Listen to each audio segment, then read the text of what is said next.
அவ்வளவுதானே தவிர அந்த அவருடைய கனவு நனவாகாது. காகித கப்பலில் கடலை கடக்க முயல்கிறார் அந்த சகோதரர். ஆகாய வெளியிலே மனக்கோட்டை கட்டுகிறார் அந்த கலைத்துறையிலிருந்து வந்த அந்த சகோதரர். அது வெறும் மண்கோட்டையாகத்தான் போகும். போக போக தெரியும். இப்போ அந்த கூட்டத்தில் நிறைய பார்க்க வர்றவங்க வர்றாங்க. 41 பேர் படுபயங்கரமா பரிதாபமா செத்து போனாங்களே. இவர் உடனே திருச்சியிலாவது தங்கியிருந்து மறுநாள் போய் அந்த பாடியை பார்த்து மாலை வைக்க வேண்டாமா? சென்னைக்கே விரைந்து விட்டார். அதுக்கு பிறகு 40 நாள் கழிச்சு இளவு வீட்டுக்காரங்களை தன் வீட்டுக்கு வர சொல்றாரு.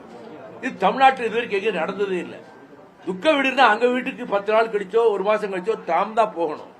அவங்கள வரவழைச்சு நிதியை கொடுத்து விட்டு நான் உங்களுக்காக ரொம்ப வருத்தப்படுறேன்னு சொல்லுவது எடுத்த எடுப்பிலேயே அவர் செய்த மிகப்பெரிய பிழை என்று நான் நேற்றே விமான நிலையத்தில் வைத்து சொன்னேன்.